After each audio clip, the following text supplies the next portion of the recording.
I mean, we can always converse afterwards individually, but okay, then I'll pick up. So hi, I'm Zilu. I have a BFA from RISD for jewelry and metalsmithing, and I have an MFA from Cranbrook for metalsmithing. So I'm going to move around a little bit just to make your job a little bit harder for my arm. So I have my training initially background is like traditional goldsmithing on the bench, and which provided me freedom to explore with alternative material when I got to graduate school. So I'm going to pass around some pieces. Like, don't try this at any other gallery. So pieces like this, when it's all like precious material, this will come around to you. So this is sterling silver, forged together with gold, and it's painted on the inside. I'm just gonna hold that. And talk a little bit about the lace detail with that, because that's what I love, that you're using metal too. So the lace were all individually cast.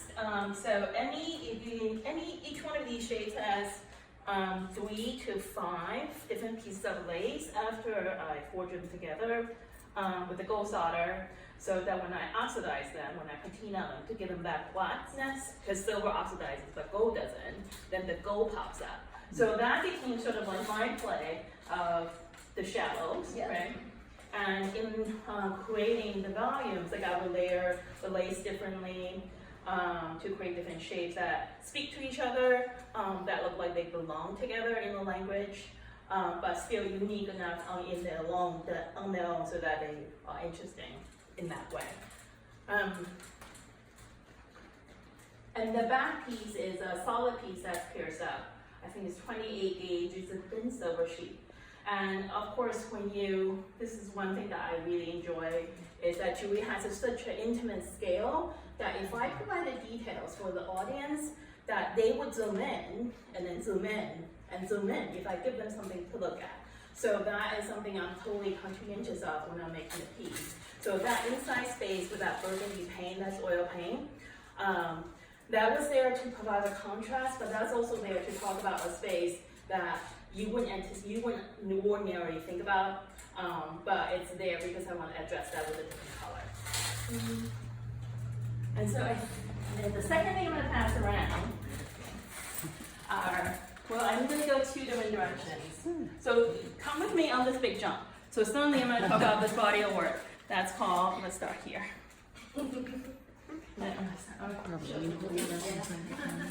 So everybody's always asking. Oh, they're so much lighter than I thought they were going to be. It is super light, and then when you wear it, it just moves. Like you don't have, it just moves with your breath as you're breathing. So that body of work, this is paper money that you buy at like temples, and in China, it's a ceremonial practice. You buy the golden paper, the paper money outside the temple, and then you burn it as an offering inside the temple to the deities. So every single temple outside there's a market. You have like incense, you have like all this gold paper with a lot of different graphic.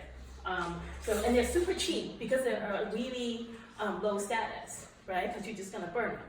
So this body of work came about when I was doing residency in a fishing village that had a temple.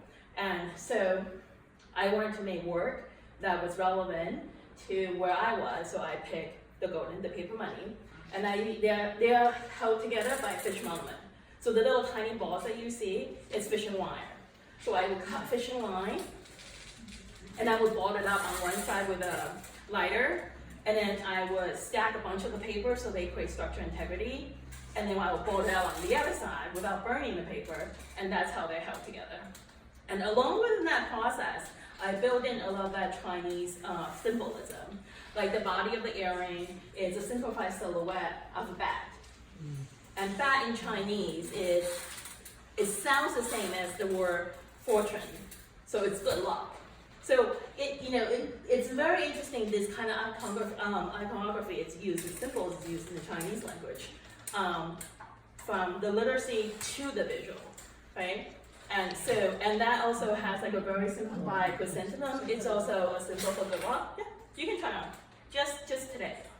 Unless you buy. Yes. I think it's good with just one too. Yeah, it definitely is so light. So light. It's so light. I mean, It's, Wow. yeah, it's That's so good. like, Yeah, that's good. right. And that also has a simplified peach shape. Peach is a very lucky fruit in the Chinese culture. It's always offered at temples. They can make pastry in the shape of a peach to offer, you know. Can you say again, you buy paper money to destroy?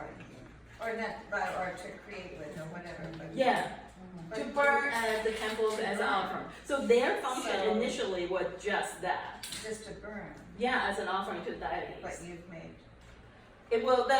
I'm so glad you asked that because it brings me back to track. So when I made this, I had three different agendas. I wanted to elevate a low status material into something precious in the format of jewelry, because jewelry we always think is precious, right? But this way, it's not using hardly any precious material, right? And the secondary agenda was that I want to make work about gold, not gold, metal, but I didn't want to use any metal.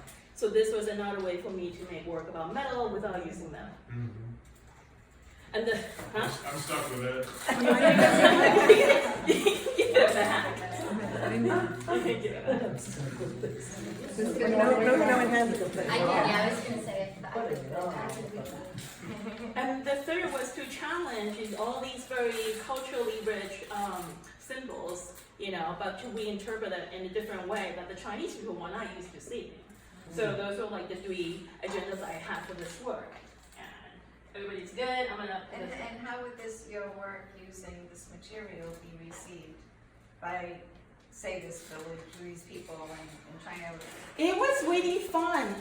They were really open. I would have to say that place I was at, it also has a really good college. People who came to see it, they were very open-minded to how the material was used. Yeah.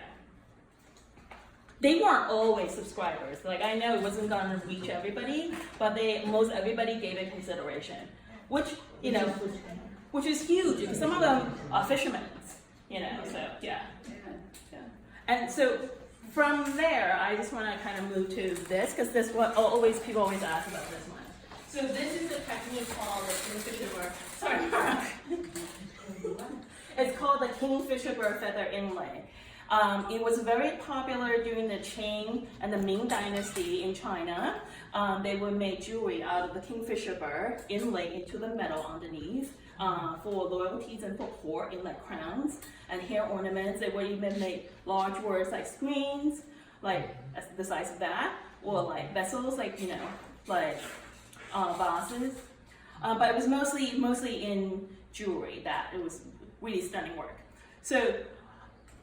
But it was gradually going out of practice due to like the labor-intensive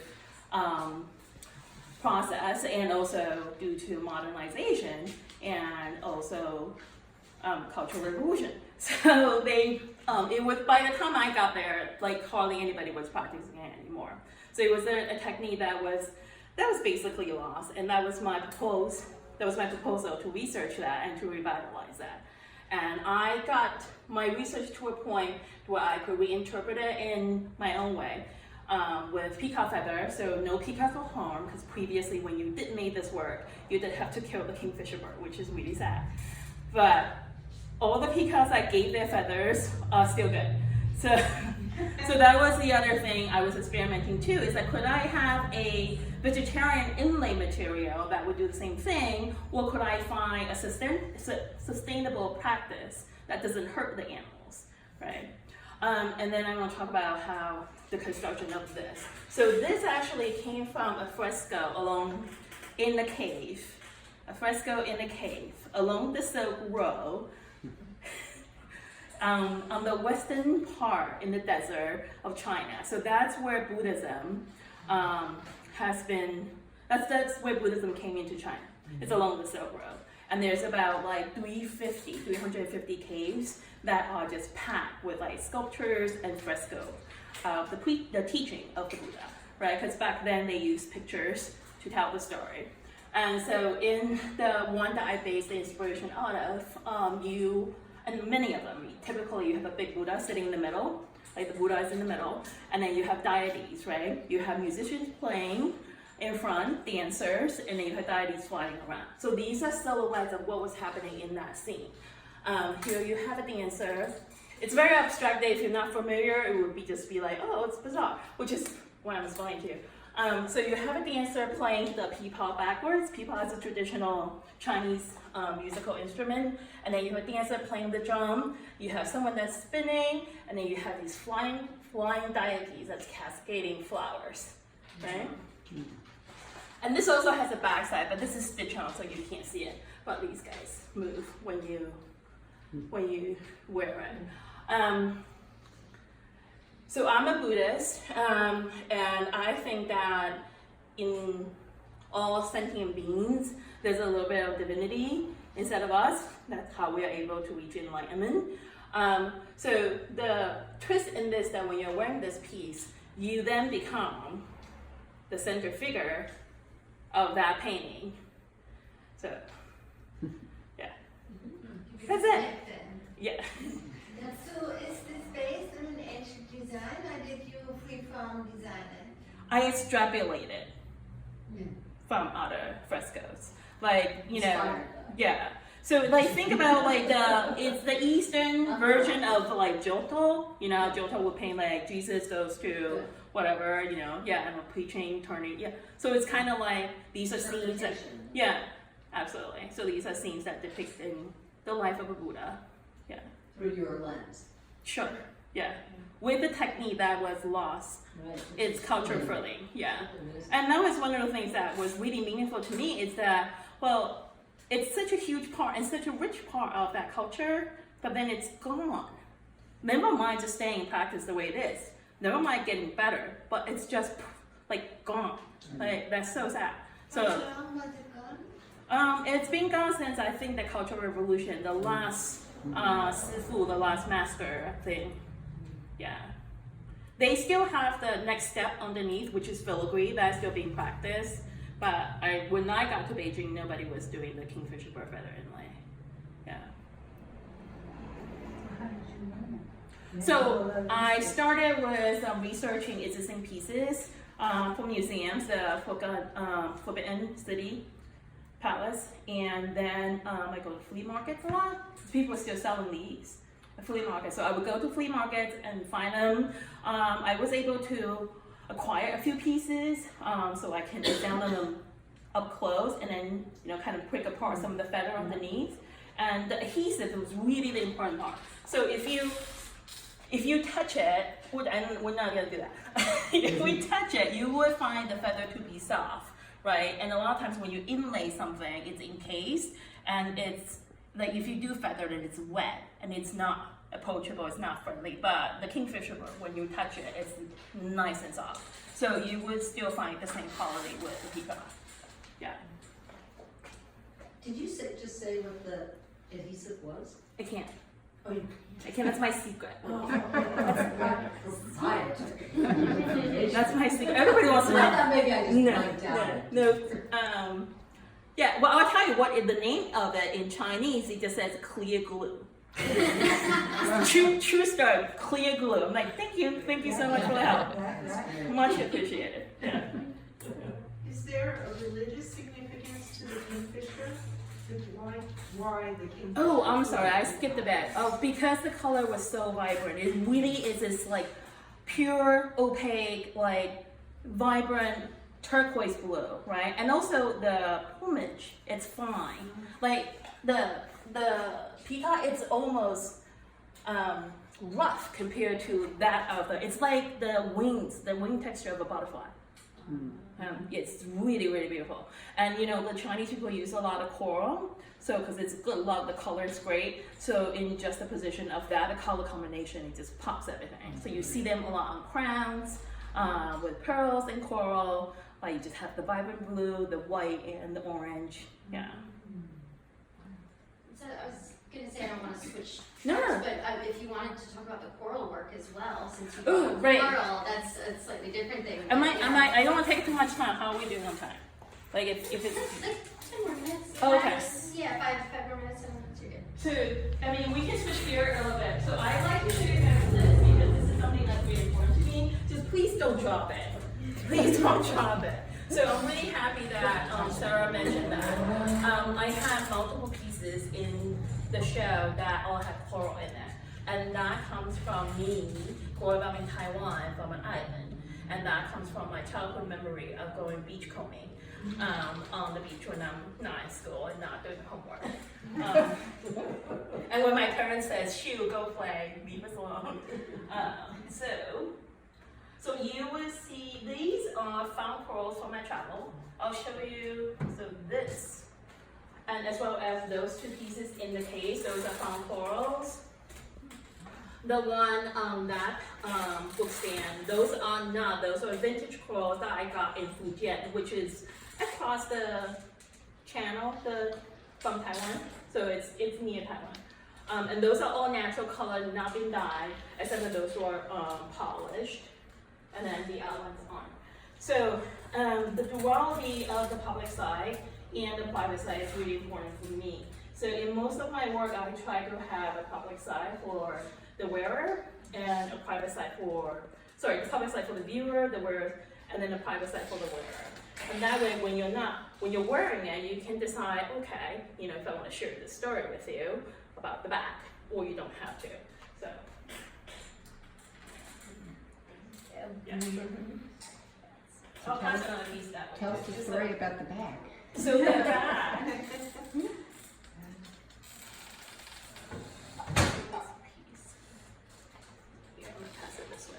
So this is found coral with sterling silver, and the sterling silver is raised to be matte and fine silver texture to mimic like the sun bleach washed on the shore, that kind of color palette. So everything is very solid changes of hues of opaque and transparency, white, hues of white.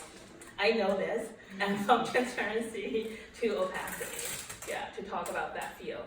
And I was also really drawn to Western architecture, so I wanted in my work to combine those two and create a space where I can have a sense of home, as well as talk about my Western experiences as an adult. So this is the bridge between childhood and adulthood in my journey.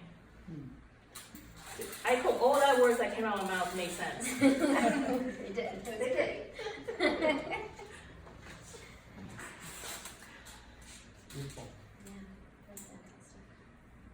Yeah, I really like how you matched the silver so much. It's like almost indistinguishable.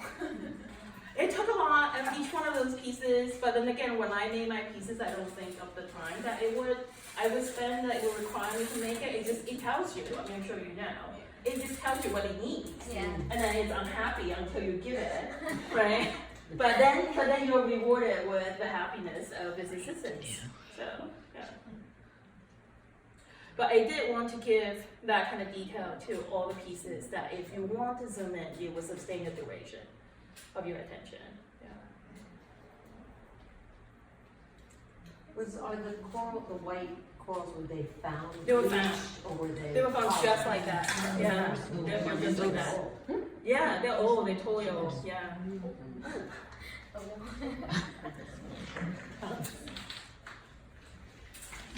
Okay, watch out! Don't step. Oops. I was trying to be so careful with your piece. Thank you. I appreciate that. The right thing went over. So, should I wait for her? Okay. Okay. Have I seen that one yet? Where is he then? So isn't it amazing, even within the different pieces, like there's different body languages and texture with the different corals, but it's all they're the same category. Let me take a photo. It's like unique, there's like, it's like there's commonalities, but each piece is unique because there's a lot. Right. Yeah. Excellent. Well, if there's no more questions for Zilu, we can move on to Shauna. Yeah. Yeah, you can pass around.